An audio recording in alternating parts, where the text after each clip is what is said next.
to continue. So, okay. So thank you. It seems to me, and I certainly, if we get, we have an hour practically. If we need to continue into tomorrow, we can. I don't want to shortchange these things. However, what I'd like to hear from the board, having heard these presentations and discussions, it seems just from some of the comments or the lack of comment, which is also telling, that we really have a very narrow few areas we want to focus, and we understand the organization's capacity is still tight. One of those areas was really how we're managing teacher capacity and ability towards student success and the challenging students. And I may not be articulating that well. I know Kevin articulated it well. Another area was on the opportunity of CTE and junior college and additional 2 years and concurrent enrollment. And then there's this area of how do we best continue to thrive and serve students post or in an endemic world where that's where the kids need the support. And so I seem to hear those three things. Am I missing other areas? teacher retention. And teacher staff retention, that's right. And so, which is just a greater issue, but teacher staff retention and making sure we keep who we have and keep them motivated. So those are 4 areas I heard. Board members, am I missing, or Jana, anything? Because we can kind of target into each of those. And is someone writing these things down? Yeah, let's start. I'm sorry. Let's start. So board, we're going to try something called Blackboard. Tom, for you, this is going to be very, Jamboard. I don't even know what it's called. The staff tested me on it this week, called Jamboard. Now, Tom, this is going to be a real stretch for you, but it is a technology that will allow us to basically have a flip chart, if you will, that we can all see. And here it comes. And so this is kind of the way we set this up. And I think it's going to be a little more narrow. So I think, first of all, on strengths, weaknesses, opportunities, threats, I'll move. I think the board pretty much accepted the way it is as staff said so. But I would ask the board, are there anything else that we'd like to add? And Liz and Lindsay, what I'll ask is that after this meeting, we take what you put together and throw it into this Jamboard, because these will be the notes of our session that will be sent out to the board members and senior staff. So we have a collective recollection. And so we're already starting to fill these in. Was there anything else that was high level, missing or absent, or that board members would want to add to strengths or weaknesses? I see we're starting to populate them. Thank you. Let me just start with that. We're populating them here. That's good. Keep going. Whoever, is that Liz? You doing that? Yeah.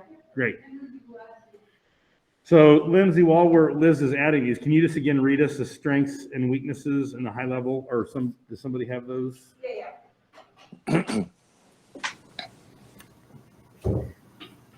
All right, so the ones that we presented on before, and I'll make sure it was right in the strengths, are the relationships that we're building with our students. So we've got that in there. And then also that we're trying new things, that we're not afraid of change. We're not afraid to try something new. We believe that that's a strength. And, oh, thank you, Liz, and making a difference in students' lives. So those are the 3 that we highlighted as a team. If there's any that you guys would like to add, we will add them too. So I was considering on relationships. I appreciate that clarification. I think you all have done a great job building relationships with the school districts and the school administration and the counselors. Am I not perceiving that correct? I think as we move forward, that is a strength that we currently have. We put a lot of work into that. And so I would like to record, can we just add relationships with students, families, and district staff or something like that? Clarify that. Anything else, board? I wanted to just clarify that. I think that's important to note. And given that you added districts, I think we should also put it under an opportunity to re-engage with our districts. I mean, COVID, they just couldn't really engage with us. I mean, they did well, and some, but we need to re-engage, and it's an opportunity. Okay, we can also over those, and then I'll ask the board if there's anything glaring missing from the themes. Yeah, so the weaknesses that we presented to you regards the energies of our staff and how we spend them on a small population of students. We did talk about this in depth as a team. So, that's not the only thing to say, but it is something to talk about how our staff's time and energies are often spent on the students with really, really high needs, which is fine.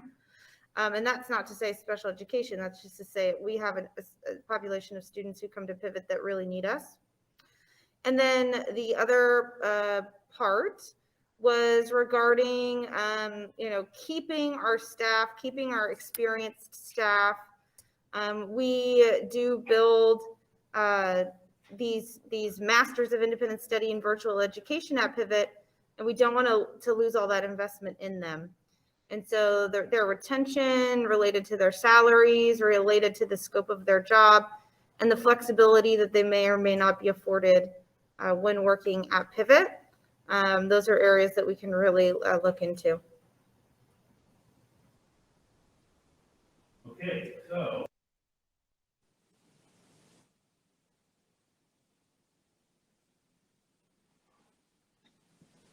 Okay, so from the board, are there anything we're missing? I'll assume if not, well, that's concurrence that we agree with these things to guide our discussions.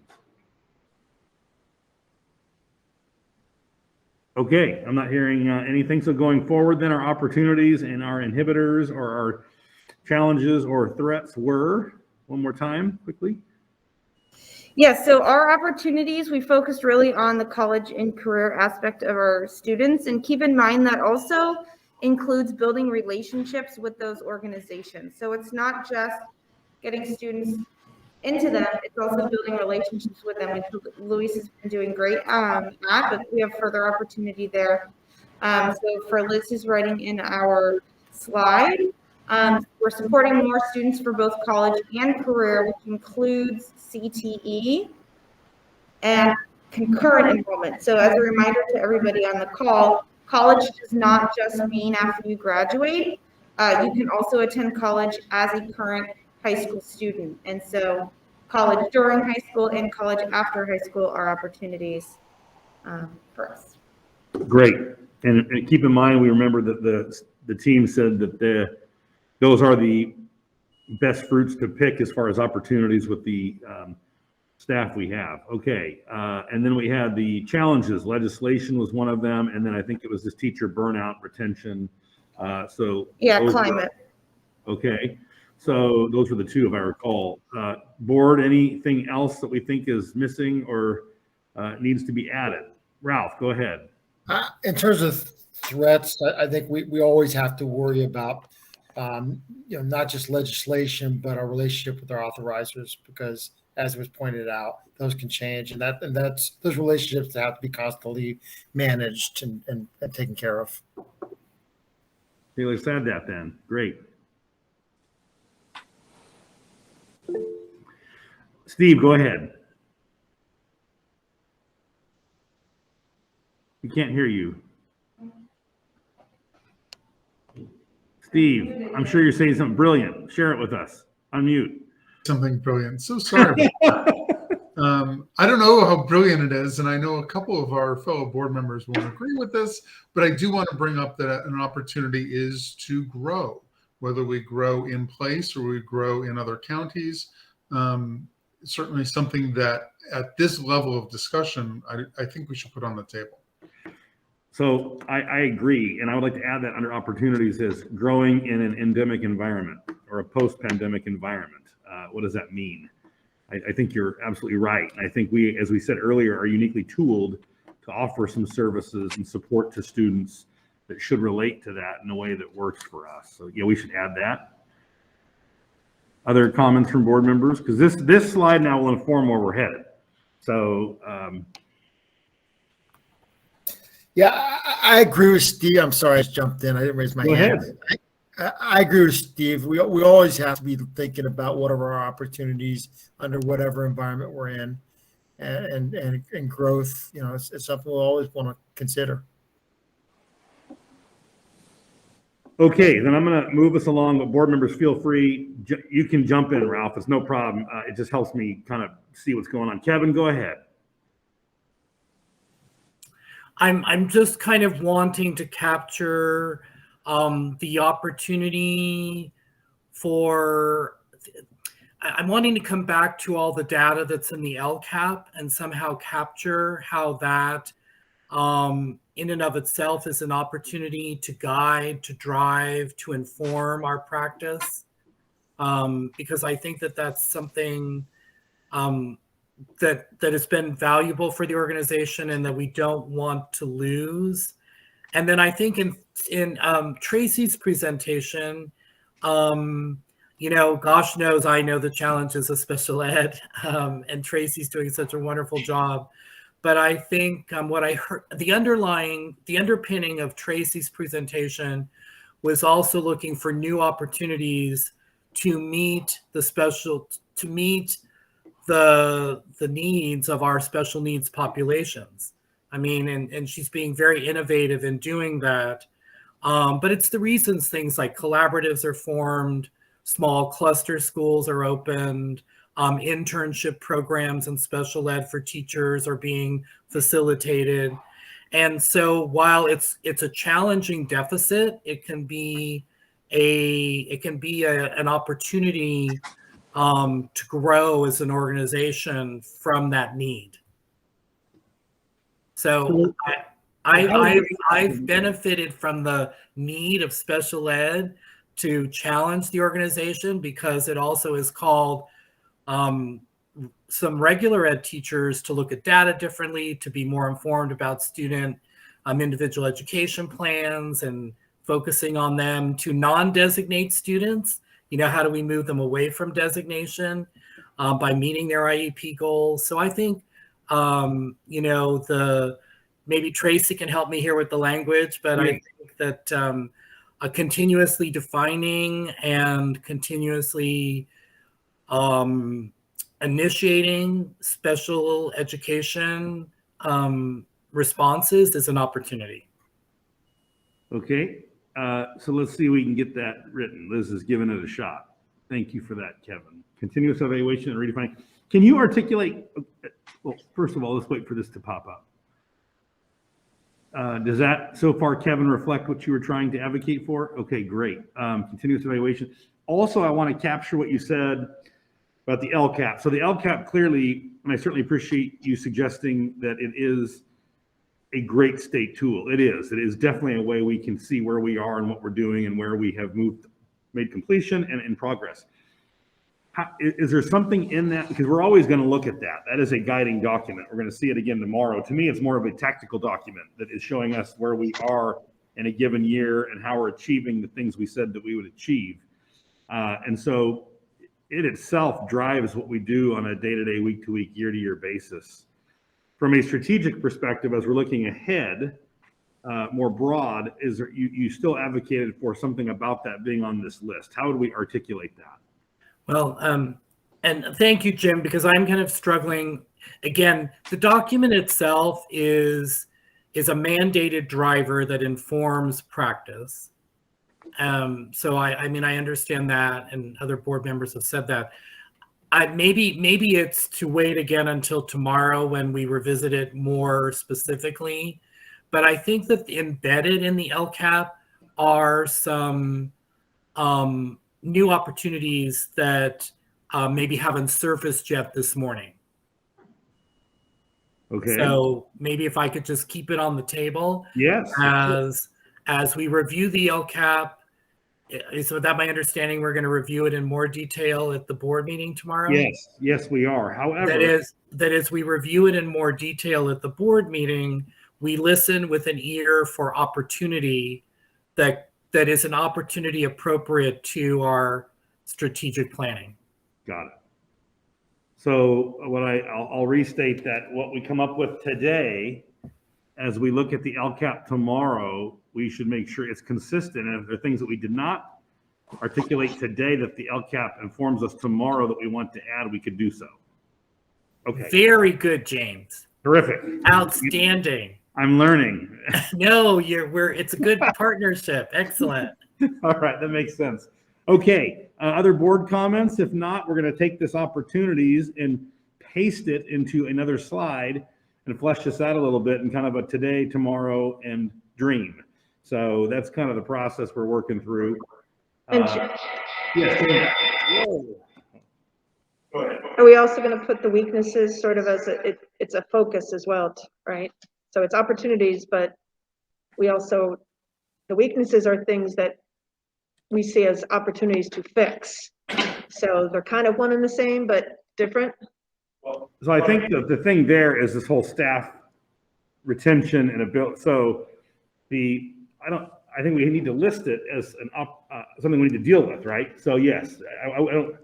Let's move that to the yes. That is something we need to address in the short, mid, long term. So yes. So let's cut and paste and add that. Thank you, Jana. That is something we need to deal with. So then we'll move that into our next slide. I think we're doing pretty good for an online meeting here. Let's get rid of must do, must stop. I think we're not going to get there today. Let's move on to the next thing here. Even though okay, here we go. All right. So, well, this is categories like to do and dreams. I think it really is like to do is need to do, and let's focus on this year and into early next. Let's look at an 18-month period, and then we'll come up with one or two long-term things. So we'll cut and paste our list, and we'll flesh this out a little bit. Thank you, Liz, for trying to keep up with us. Typing is a lot harder than writing on an easel. I know. Okay, so we're gonna not do that. We'll cut and paste. Okay. She looks pretty collected over there for considering we're all staring at her screen. She's my cool, collected one.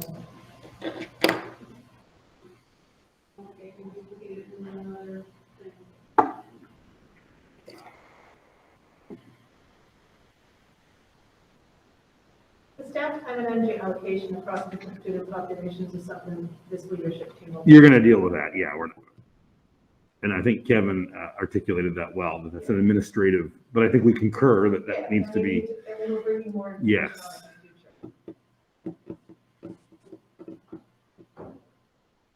I wouldn't list it. Well, whatever. Keep going, Liz. We'll print it up.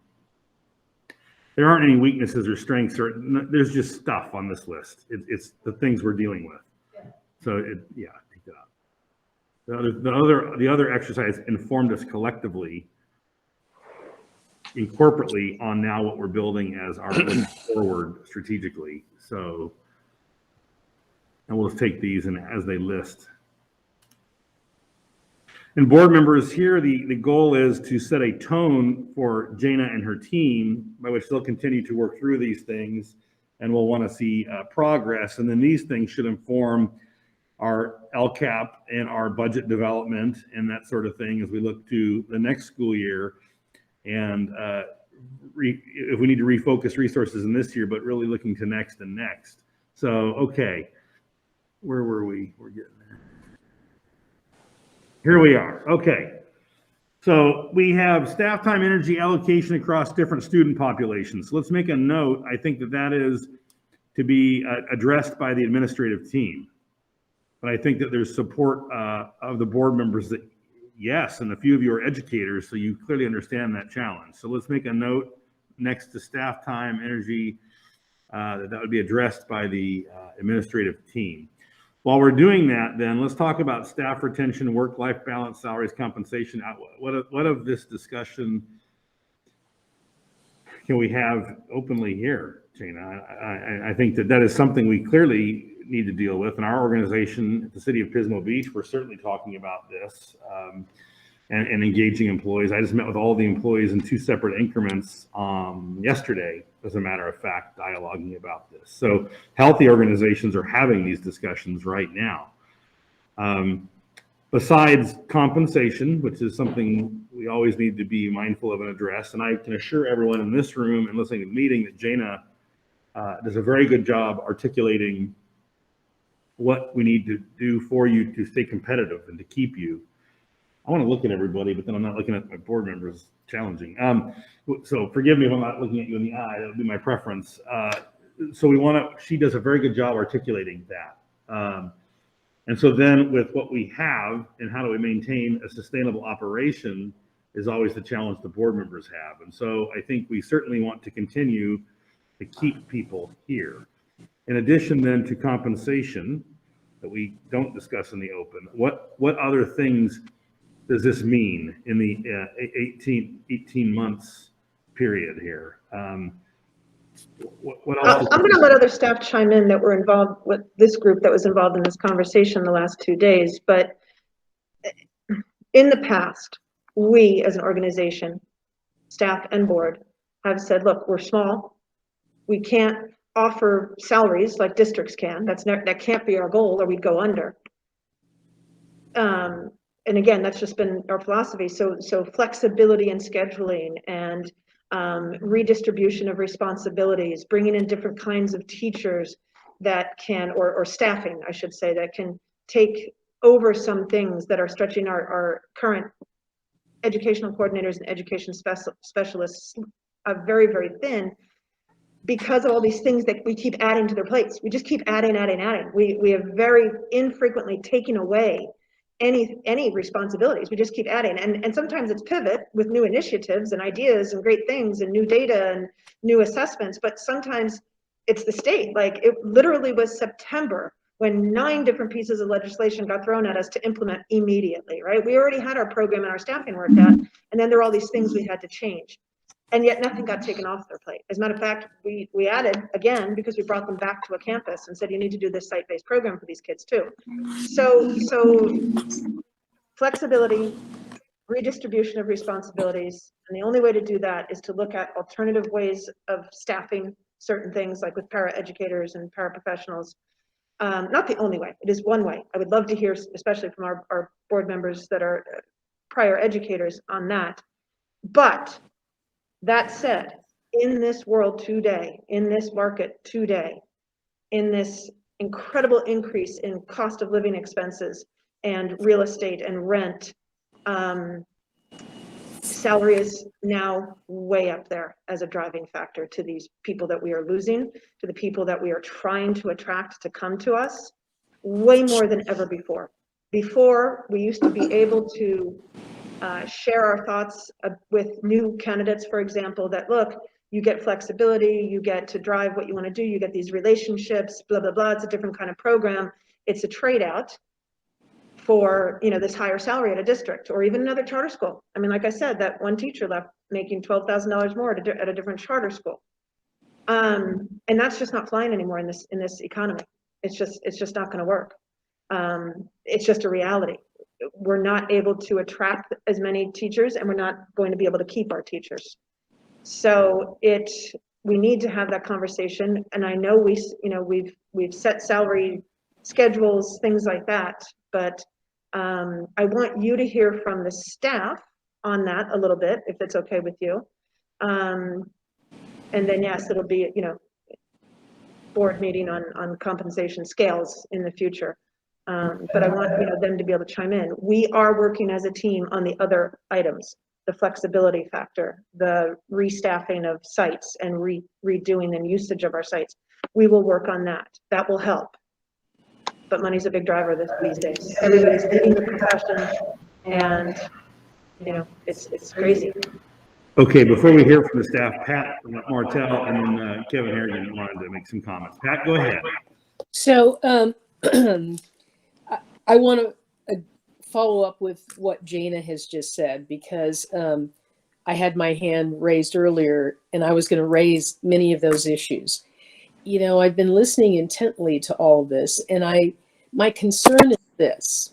I think this process we're going through is really important, and we're going to have to address a lot of these things. But I think for me, the overarching observation I'm making here about this in this conversation is that it's kind of a chicken and egg thing in my mind, okay? Because if we are not able to adequately address the issue of staff retention, staff capacity, compensation, then all of these other things that we would like to do are going to become impossible, because it just creates, as Jana, and I was very much going to say this even before Jana did, it really just expands the, the requirements that we're placing on staff, which contribute to further burnout and challenges that they face. And I'm not saying that we shouldn't aspire to all of these things, but there's some very fundamental issues that we have to deal with if we expect to do anything else. And it seems to me, because I've been sitting here and I've been thinking back just for the couple of years that I've been on the board, and every year we all, the staff as well as the board, aspire to do more for our students. And I know that we all believe in that really strongly, and we want to be the best at what we do. But we can't accomplish that given some of these other issues that have always been an issue, but now as a result of the pandemic, are just becoming, to me, we're teetering on the brink in some respects because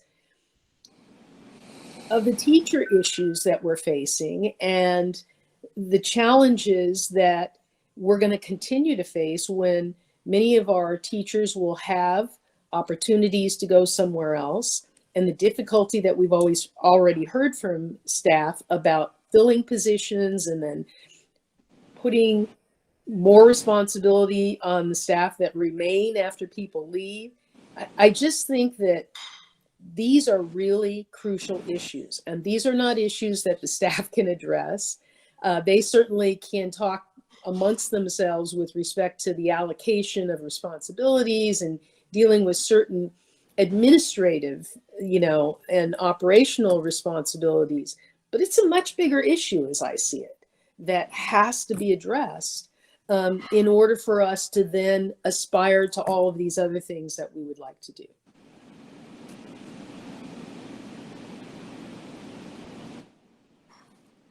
That crystallizes us a bit, Pat. That was well put. Thank you for your comments. That really does crystallize things, I think, as we look at this. Kevin, go ahead.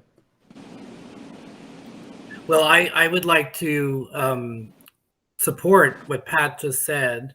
And as I'm listening, one of the things that keeps coming to my mind is that historically we've talked about some proactive, ongoing groups or committees that are made up of members of the board and member of staff who on a continuous basis would have the opportunity to meet, discuss some of these concerns, and make shared recommendations, through a collaborative process that come both from staff and from, board members to the board as a whole to consider.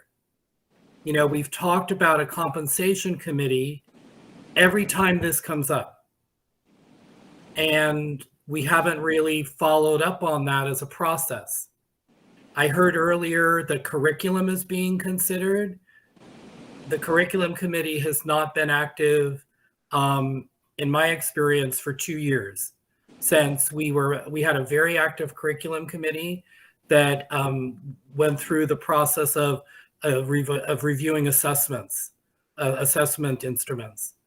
So I think that one of the ways that I would like to advocate that we can address some of these issues, both in the short term, but also proactively as they come to us, as they change, as they grow, is whether our social, political environments, economic environments continuously change, that we can address them by having some governance structures in place that can be responsive to our needs proactively. Okay, I like that. So I'm going to be responsive to your advocacy, Kevin. And with my little scepter, my pen scepter as chairman, I would like to establish a committee on staff development and retention, and comprised of 3 board members and 3 staff members, if that would be acceptable to the board. And I would nominate board members Harrigan, Martell, and Halverson as educators and organizational leaders from the board but I certainly am open to other board members if you want to advocate. I'm going to suggest that because you folks have time and you have expertise and you're engaged as educators and organizational leaders. And so that was my suggestion there. But Tom, go ahead. My only thing would be is the executive director plays more than an important role in these conversations. And whenever, I'm not saying it's wrong, but whenever board members become involved in personnel stuff individually, it does cause a little bit more confusion. And so I think sometimes it's having the director be given the opportunity to come back with some recommendations after speaking with staff and so forth as to what she thinks is the appropriate thing to do, and it gives some order to it. Because sometimes a board member might say something and let you get another 4 members to agree to it, 3 members to agree to it. It doesn't have any power to it. So I would think, channel things through Jana in this area. And also this area, a lot of this should be done in closed session that we're having. I think it would be more appropriate because certain things you might say or not say come across improperly, if you will. So anyway, I would suggest it goes through Jana, and then with closed session be a more relevant conversation to take on this. Well, I think, Tom, I think the actions and the ultimate board actions would be in closed session. Sure. I was imagining that continuing these strategic discussions of a few board members to actually build support, because the 3 of you then would come to the 7-member board with your recommendations and your advocacy, which would facilitate our closed session discussions, being informed by the 3 staff people. And Ms. Gaskell and I have talked about this. I didn't just come up with this crazy idea. I think the board organically came to the recommendation, which I value Kevin and Pat's advocacy of this. I think this working group, if you will, maybe that's more what it is, on staff retention, development, capacity, while the staff would inform the discussions, I see Jana as kind of the facilitator and the lead staff person of the working group, then that would come back to the full board. So that's kind of how I see it working. And I think there could be, it'd just be an extension of this conversation today, frankly, but it'd be a more efficient body for the extension of that conversation. And I think Jana has some key staff people she's interested in representing the organization in these discussions that would then inform us. And I think that we could continue this dialogue in closed session based on your conversations in March, which would then inform the budget in June. So I think I think there's a lot of merit to this, Tom. Would that work as I outlined it, or do you still have some concerns? I respectfully disagree, but I'll let it go at that. Kevin, go ahead. Well, I see both sides of the issue, and I understand both opinions, and I certainly respect and understand what Tom is saying. I think because there is that fine line of a board member maybe being perceived as having too strong of a voice or a particular perspective on a committee. My experience, though, is then for the board member to understand and define their role in participating in a committee, to be able to share expertise and to be able to explain or share back to the board what the work of the committee has been in closed session at the finalized direction of the executive director, so that there can be some shared understanding and advocacy. And I do have the experience. It was interesting. Both of the school boards that I worked with, part of the governance team structure was that the board members wanted to be appointed to different committees in the district, almost as like in a liaison position, to be able to both give input and perspective, but also come back and give insight and perspective to the board when the board is meeting by itself. So I'll just add that 2 cents. Pat, go ahead. So, I understand the issues being raised, but I see this more as an opportunity, as Kevin just outlined, for a smaller subset of the board to really be engaged with the executive director and her key leadership staff to talk about some of these issues, and for us, excuse me, potentially to be able to gather more information and facts than we may be able to in this setting today or tomorrow, and then be able to come back to the board. I have been part of the budget committee with Ralph in the past, and oftentimes some of these issues keep coming up, and while we have tried to address some of them to the extent that we could, I think we have to look at it more broadly, in the same kind of a structure as a strategic plan about how we ultimately are going to be able to impact some of these areas. Because if we don't have a real clear plan about how we're going to do that, then I feel strongly that it's going to be difficult for us to ensure that the other things that we aspire to, the things that we want to do, can actually be accomplished. And because many of the things that have already been described that are outside of our ability to impact, particularly with respect to legislative issues that affect the day-to-day operations of Pivot, there's things that we really have to look at and prioritize as to what we can do, what we'd like to do, and what we may not be able to do, even though it's something that we aspire to. I think we have to begin to look at those things more closely and align them with the resources that we have, meaning the staff capacity and our ability to accomplish those in a way that doesn't stretch the staff even further and push them, perhaps, hopefully not, but push them out the door because of burnout and other opportunities that they have to feel more satisfied in the work that they're doing and not be overwhelmed. So I think that's what this group would allow us to have, that conversation and more fully, and then come back to the full board and share our findings about it and offer recommendations or suggestions based on our observations and discussion as well as staff input. Agreed. Well said. Ralph, you have your hand raised, and then Yeah, I was going to just agree. Obviously, Pat, the way she phrased it is perfect, but it's just so important that we really focus on this and we not lose focus on this, that we address this, that I think it's just important to have some board members involved, and they're going to come back to the rest of the board with some ideas and suggestions and ask for more input. But I just think we need to focus on this. And I think just putting it in staff's lap is too important. I think I like the idea of a committee. thank you for that. Jana, go ahead. So as you remember, you did task myself and Liz with coming back with something that is more like a traditional salary schedule.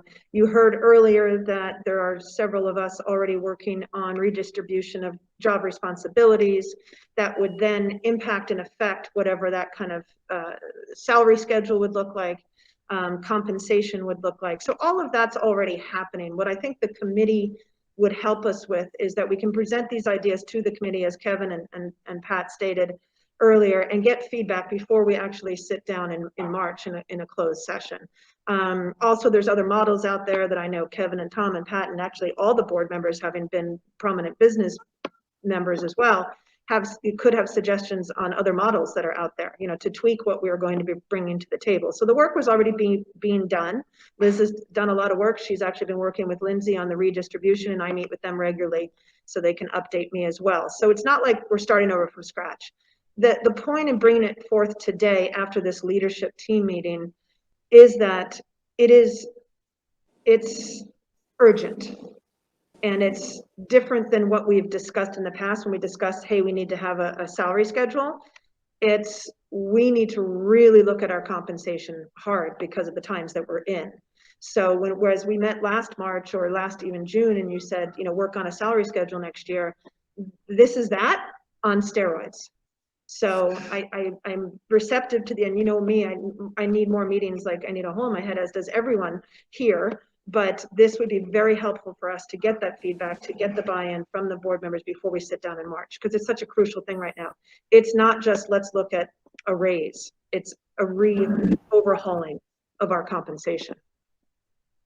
I think you have support to do that. So in light of that effort, I think then the last piece of this, and I don't want to oversimplify this, but I agree with Steve that we need to have some measures or at least intent to try and grow and capitalize as we come out of this thing. But what I want to try and articulate is that if the administration has already suggested that our strengths, or pardon me, where our opportunities are as they relate to our strengths are in this career college realm, and that is something that we are positioned to do more with, and also in how we support students through special education and those additional learning plans. Perhaps our growth comes through how we message what we're doing in those areas to parents in our communities. I think for us to try and articulate how we're going to grow in a way that we've just said the staff is burning out, isn't compensated, and by the way, the staff wants to work on these two things, would be tone deaf. If the board just said, oh, well, hell of it, go do this. And so it seems to me that if your team this week saw energy in those areas, and those seem to be areas that as a parent would be attractive to me. If I have a child that has anxiety or issues, which is why we started the school, I'm trying to find them a place that will help them get back on foot after years of crappy world, and or I want them to get ahead in school, and or they don't want to go to college and I want to prepare them for a career, as a board member said. Those seem to be areas that we can continue to capitalize on, and then perhaps market, message, et cetera, to grow. Am I oversimplifying that, board members, or do you have a comment on that? No? I'll take it that is consent of board members. I see some thumbs up. So let's, Jana, why don't you go ahead and respond to that? And then Liz, that would be something on how to address.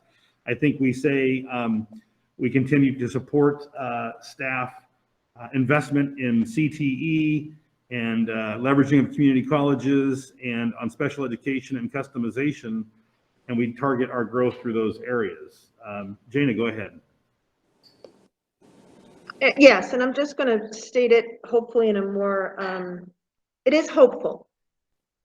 The one thing we got cohesion around these last 2 days and consensus around is we don't need any new initiatives. We actually know who we are and what we want to offer programmatically and what we need to offer programmatically.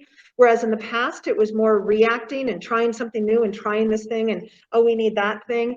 This year and last year's COVID year really brought this team together to say, this is truly what we need. And I don't see that, and guys, feel free to chime in. I don't see that dramatically changing. There was nothing in this room these last 2 days that said, but we need to do this other thing for kids.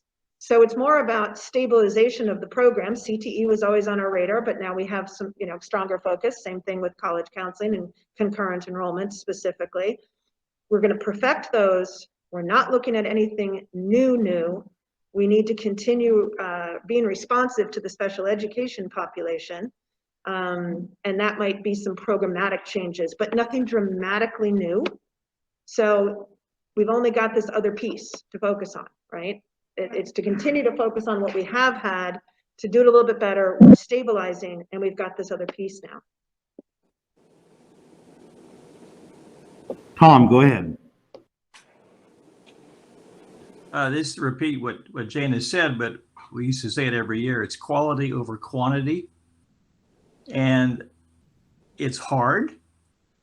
And certain things you got to do because it's required, and that's the way it goes. It's like with family issues. If something happens in your family, it changes everything, and you have to stop doing some things and take care of illnesses or whatever they might be, much as you'd not like to.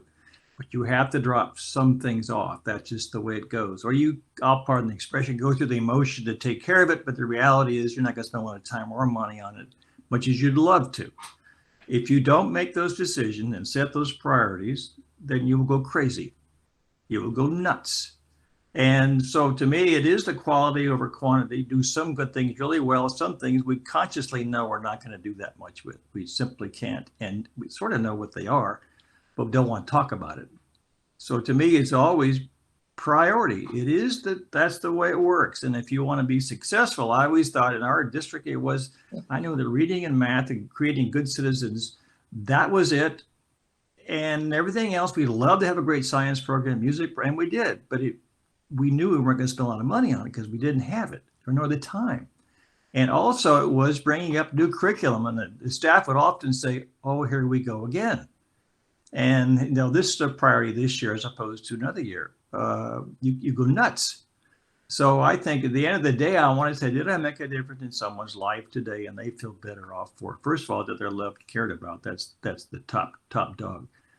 So my thing would always be to you, and I'll say it every year, is quality over quantity. Pick the priorities, and they will change because of circumstances.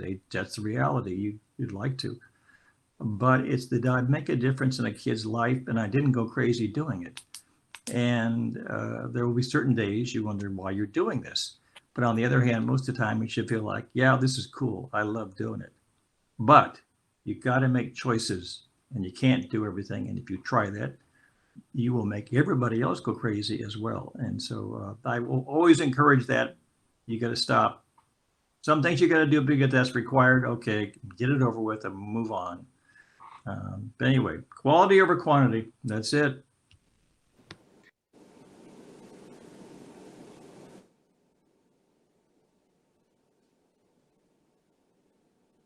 Muted, sorry.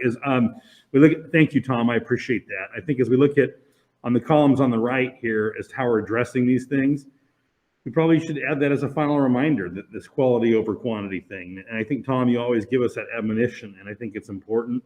I think it's anchoring, it's grounding, it reminds us. And so I think coming out of today, I think your comments are kind of a good summary or again, admonition as we look at, we aren't coming out of today with any grand aspirations.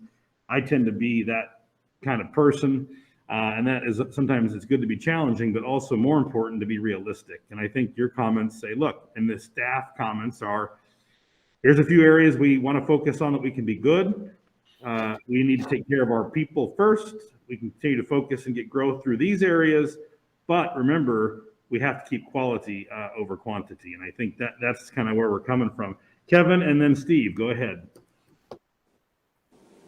Well, just to follow up on what Tom said, and not to continue to drive this home, but again, the purpose of our guiding documents, the LCAP and the other documents we're required to do. As a superintendent, I used to get frustrated with the board because I'd say, here is the document that shows you where we are, where we're going, and how we're going to address this on an annual basis, on a 1 year, 2 year, or 3 year plan. So again, I want to again say, how do we address? Well, how we address some of our growth and meeting our goals is actually already codified in the annual review and adjustment to our mandated plans. And I just don't want to lose that.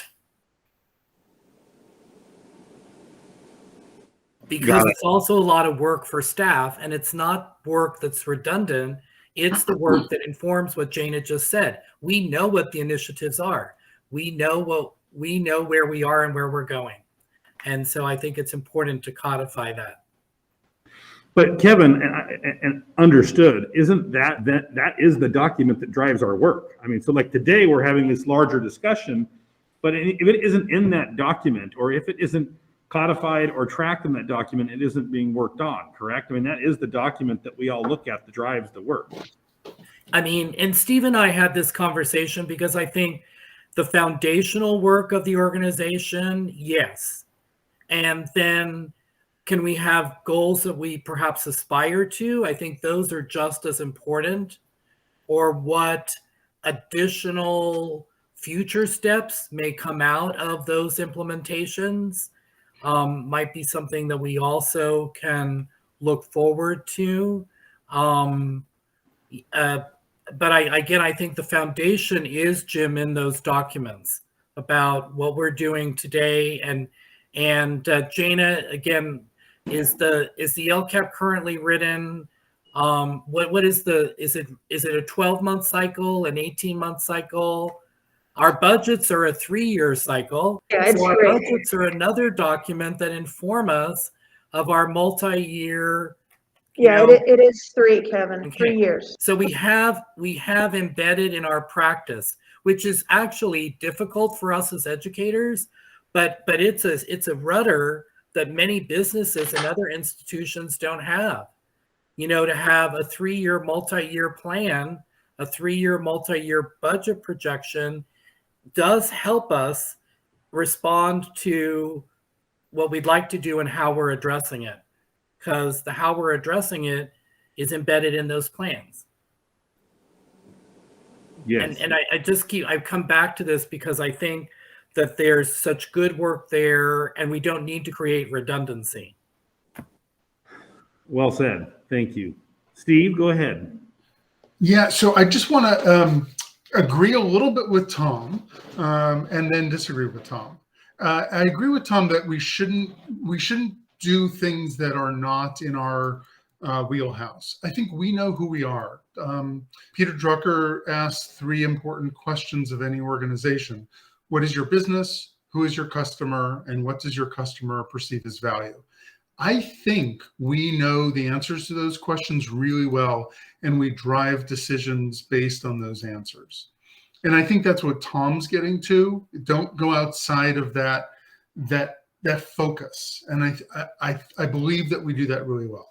But I think the next step is, can we do what we do really well in other places, serving more students? If we believe that the pivot education is the best of its kind, which I think we all agree with, shouldn't we serve more students if we can? And that's, in my view, that's the beauty of a strategic planning process. If we can find a way to serve more students doing what we do well, I think we should try to do that. I don't know, and I'm not advocating that we launch into it wholeheartedly right now, because I actually don't know that it's possible. Like, do the numbers add up at the end of the day?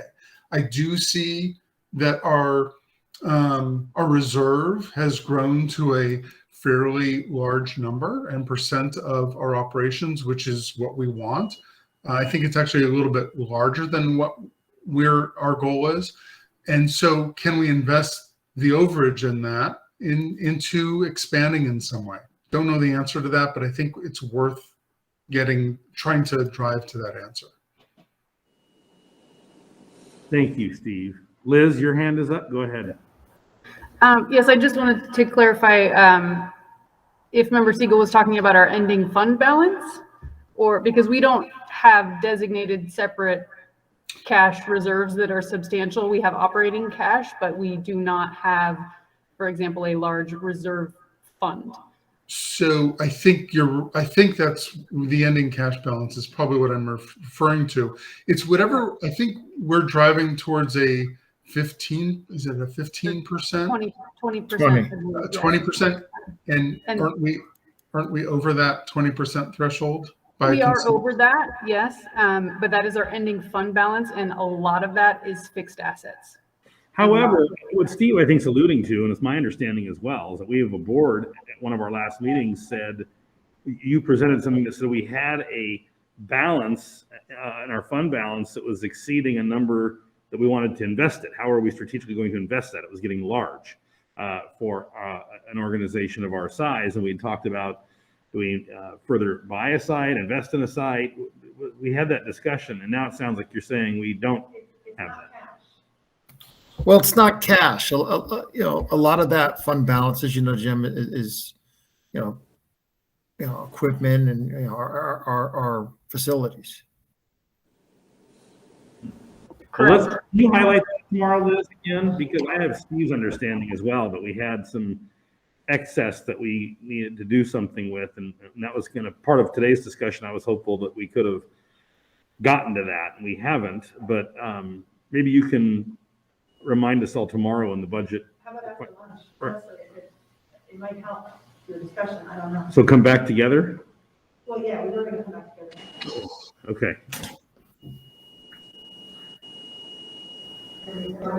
Well, maybe we can have at like 1 o'clock, we're gonna come back together? 12:45. Yes, I can do that. Okay, so let's talk about that. We're gonna break in 5 minutes for everybody to grab something to eat, and we'll come back at 12:45 and go for another hour or so, or we'll see if we even need to. But we'll have a discussion about that position so we all understand it and how that relates to what we've just said in the column on the right. Are there anything else that board members will want to discuss in that hour? I feel pretty good about this focus we have here and what we've discussed. I think that's a good accomplishment that we've been able to. Most important is that the senior team and the board are congruent on where we are and where we believe we should head. And that's kind of where we are on the right, which is really good. So we'll have the discussion quickly about the fund balance and cash and how that resources available to the items on the right. Is there anything else, Jana, that we need to discuss, or should we have that? I don't know how long that discussion is going to be. Should we just have it and then be done? No. No.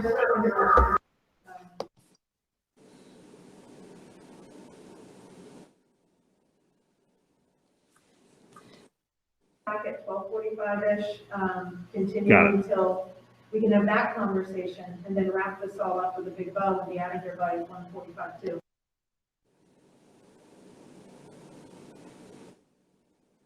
Did everybody understand? So the plan is lunch is being served here at 12:15. We'll come, so everybody should grab something to eat.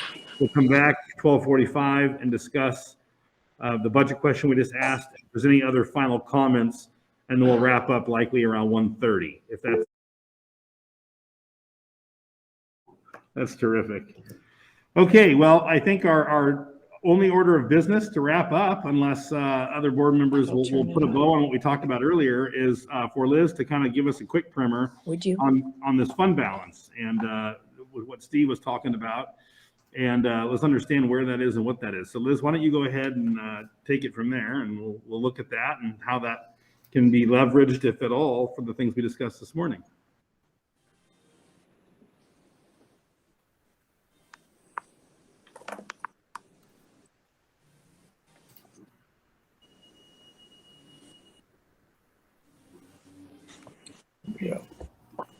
Okay, can you all see my slide from tomorrow's presentation on the ending fund balance? Sure. Before you start, I want to go where Corrine is. Oh, she's left. You can just see the blue sky, The right? palm tree and all that stuff. Yeah. Yeah. Oh, there she is. Okay, I want to go over it with her. Get all this stuff. It is beautiful out All right. there on the place where we had lunch. Okay, so ending fund balance. Several years ago, the board had Don't come hit, to a don't guidance hit point. the red button. That'll take you off. OJ. OJ. Yeah, is OJ okay? I'm here. I'm here. You can hear me? Yes. Yeah. Okay. You may not get to see me. Okay. So several years ago, the board had come up with a guidance kind of target as 20% ending fund balance, and that is a percentage of annual expense that we wanted to have. But the sort of something that we had discussed a little bit more recently was whether we wanted to reevaluate that and how meaningful that target and that number actually is, because it is the ending fund balance and not actual cash reserves. So ending fund balance is made up of fixed assets that are depreciating. For example, our tenant improvements that we've done on a lot of our facilities. That expense does not hit the books all in 1 year as expense. So that goes on the balance sheet. And so those assets that we have do make up a portion of our ending fund balance. Of course, cash does make up a portion of our ending fund balance, but the cash is not all in our active operating cash account. We do have several accounts with our county offices of education. That's where our state revenues and federal revenues and a large portion of our revenues flow into those first. Some of those county cash accounts are more flexible than others in terms of the amounts that we can take out and when, and the minimum balance that is required to be kept there. Some of them are more restrictive, such as for Riverside County, where we basically get money out on a reimbursement basis, and that is required to be our sort of operating cash account for the Pivot Riverside School. So the cash that we have is not all in one place, and there are some limitations on that.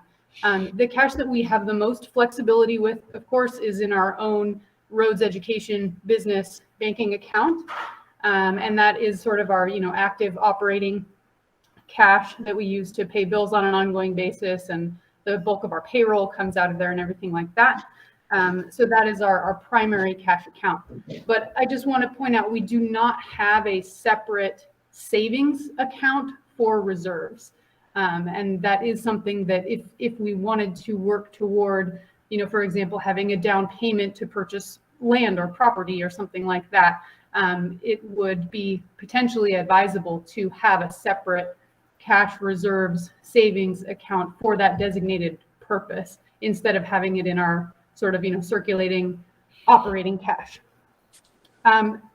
So this slide is from tomorrow's presentation, and it just shows kind of components of the ending fund balance here.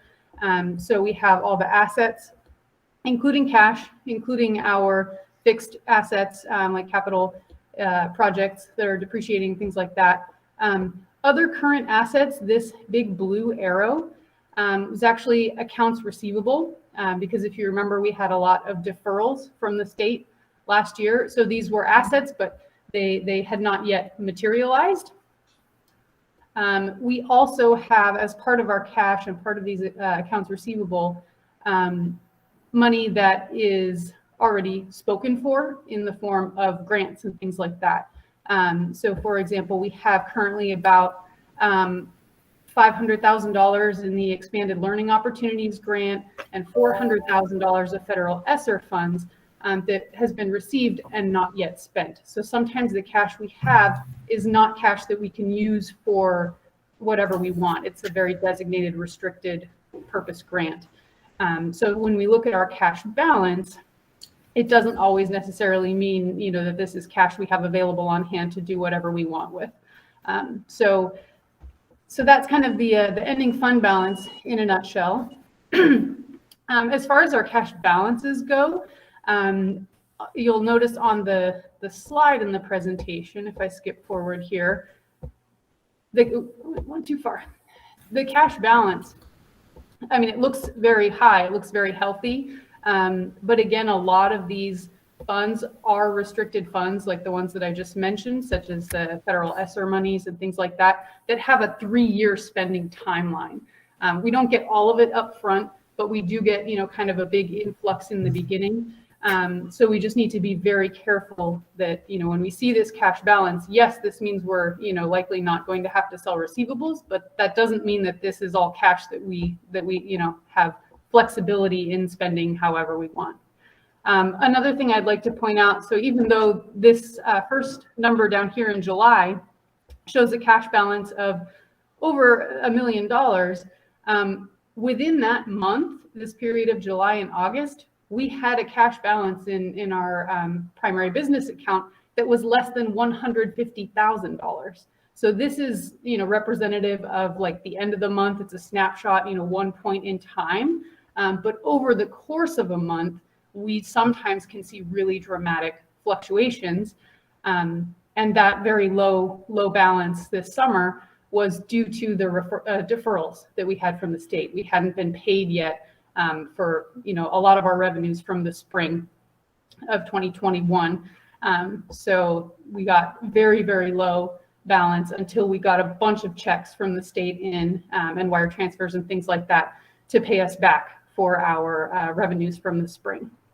So I just kind of want to point out, some of the the nuances, when you see a graph like this, at first glance, it's like, oh, that's great. Everything's wonderful. We have tons of cash. What do we want to do with it? But that's not necessarily, an accurate representation of the day-to-day cash that we have that is unrestricted and not committed to another purpose or another source. So that's kind of my in a nutshell description of ending fund balance and cash balance. Are there any questions or things that I could clarify? Why were we talking about it getting higher and that we needed to do something with it? I mean, I know Steve and I didn't make that up, but we were talking about that, but it sounds like now that we shouldn't be doing anything and we just have a healthy cash balance. What changed? Well, I think the portion that we were a little more worried about being higher was not necessarily the ending fund balance. I mean, a little bit the ending fund balance, but the operating incomes, especially with COVID, a lot of our expenses related to facilities decreased a lot. We didn't have our utility bills as high. We didn't have printing and reproduction costs because we were doing everything with electronic documents. And we have to follow our SB 740 percentages to spend a certain amount of our revenues on instruction and things like that. And so we were a little bit concerned about that. The other portion of having sort of the ending fund balance be high is, it depends on the site. But for example, at Riverside, so much of it is tied up in our facilities.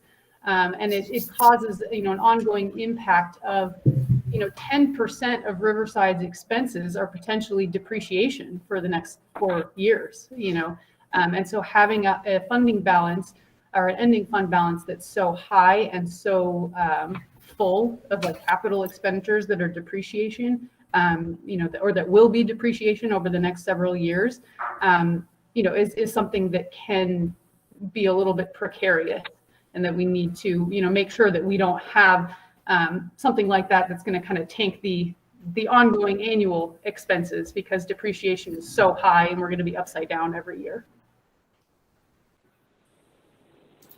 Tom, go ahead. The other question I've got regarding all of that is the enrollment or attendance this year. It's down no matter how you talk about it. I know we have fewer people, so that maybe you're going to eventually give us kind of I hate to say these words, but kind of a cheat sheet about, what would a normal year look like for getting all these add-ons, and what would it look like on the basic fund balance, and especially given its enrollment change. So I assume that's going to maybe come up tomorrow about all these kind of issues that are sitting out there that are very precarious in some ways. And as Jim points out, that 30-some% really isn't quite like that because of all these grants we've gotten that will eventually go away. So I guess my concern is the enrollment, which is down. And what is your basic, crystal ball as to what it actually is going on that we can understand? So. Yeah, that's a really good point about enrollment. It is very precarious. And I think our enrollment has been precarious at all of our sites to some degree, some more than others. But, we are vulnerable to those fluctuations. I do think that it would be helpful, and it's not something that I was able to pull together just, for this board meeting. But I think it would be really helpful for me to work with our accountants and ed tech to come up with a breakdown that's a little more meaningful of the ending fund balance and our cash, just to present to you, so of the ending fund balance, how much of that is restricted, even of the cash, how much of that is restricted cash that's for a specific purpose, a specific grant, a multi-year grant, and do a multi-year projection of ending fund balance and a little more analysis on that, so that I can, bring some more detailed and meaningful information to you all, so that we can, kind of actually wrap our heads around how much, do we actually have that we can consider reserves and, maybe set aside in a separate account, to designate for some other purpose. Yeah, because you would say some of it's already been earmarked for something and we're holding on to, but in reality is committed to something that we don't have any control over. And it's like in your own savings account, you've got, like for your mortgage and various things that really is not free to you. It's just there sitting for a while, maybe getting interest, but that's about the extent of it. So yeah, I think that with the non-fingerprinted, like for a better term, earmarked money would be appreciated, that we get a more of a common understanding of what we do have, and don't want to think we're over, if we got more than 20% or whatever our theory was, but it's not 30 something percent. So that'd be great. Thank you. So, Ralph, go ahead. I was just going to say, I mean, we need to build our balance to a certain point just to be able to deal with the fluctuations of when we receive revenues. Otherwise, we're going to have to factor receivables. And so we've passed that point. I guess my question is regarding receivables, and do they typically look like what when we look at our breakdown of our fund balance, our receivables typically such a large percentage? Typically, no. Last year we did have a pretty large AR balance at the end of the year due to the deferrals from the state revenues. So that was, more than normal.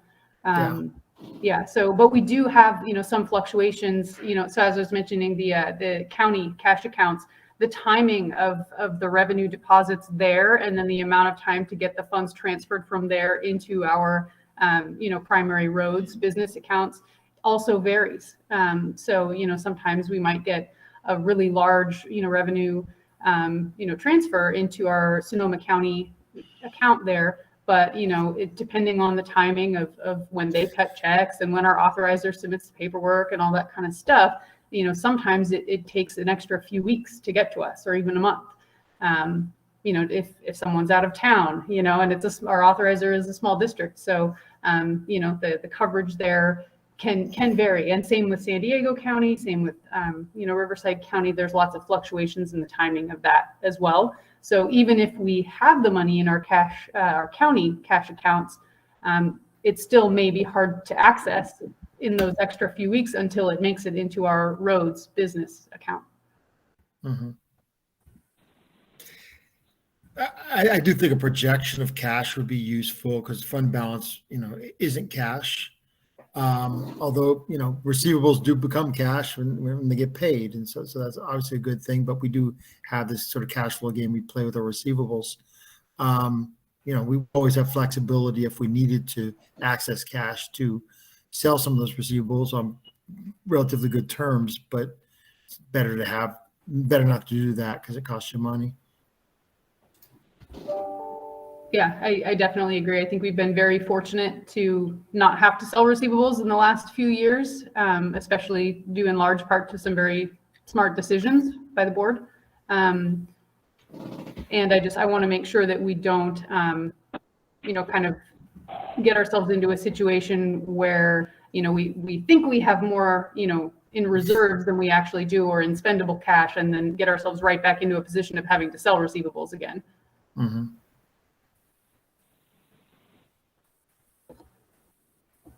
It would be useful to have historical receivables, an annual one, just so we can take a look at what they've looked like. Okay.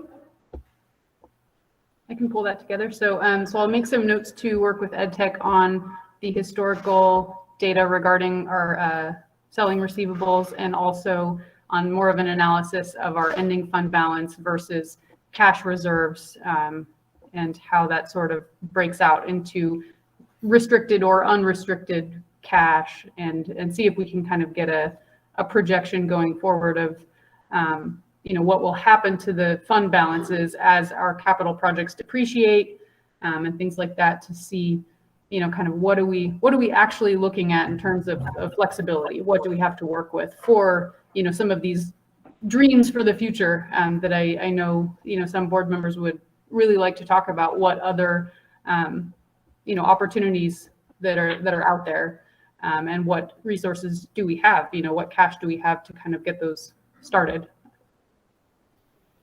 I think the cash issue is a big deal, because I remember when I was working, we had sold property and we kept that in a different fund, and we were allowed to borrow from it, after, because it was property tax time. There's certain times of the year you don't get much of anything. People think you get the same thing every month, which is not true. And we would borrow from this fund to cover our expenses, so we didn't have to borrow money from any other place. But this cash issue is very important, just for your own sanity and ulcers. that you don't want to have to face going, how are we going to meet our obligations? So I think your analysis that, as Ralph points out, would be very helpful.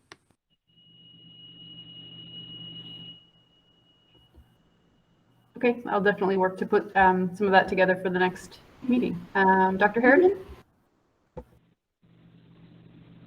I just want to touch upon something that Tom spoke of earlier, because our primary income source is students in the seat.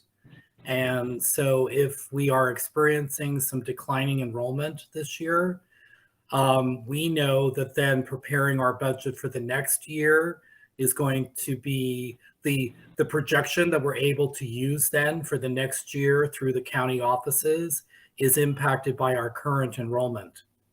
And so therefore that impacts our multi-year projection in terms of income based on enrollment. So I just want to put that forward as well, that if we have declining enrollment this year, it can impact the projections that we're allowed to use for enrollment for the next academic year as well.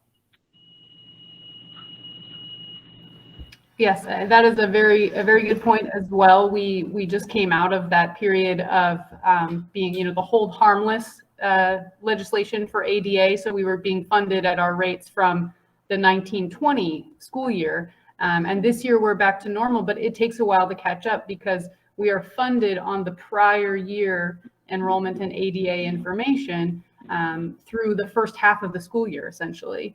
It doesn't start to catch up until generally March. So this year's lower enrollment will affect our cash and our revenues coming in for the next year. So as this time, Jim is taking care of some very important things. Sorry that he had to step out. So as this financial conversation relates to our strategic plan and our dreams for the future and things like that, are we ready to purchase a building?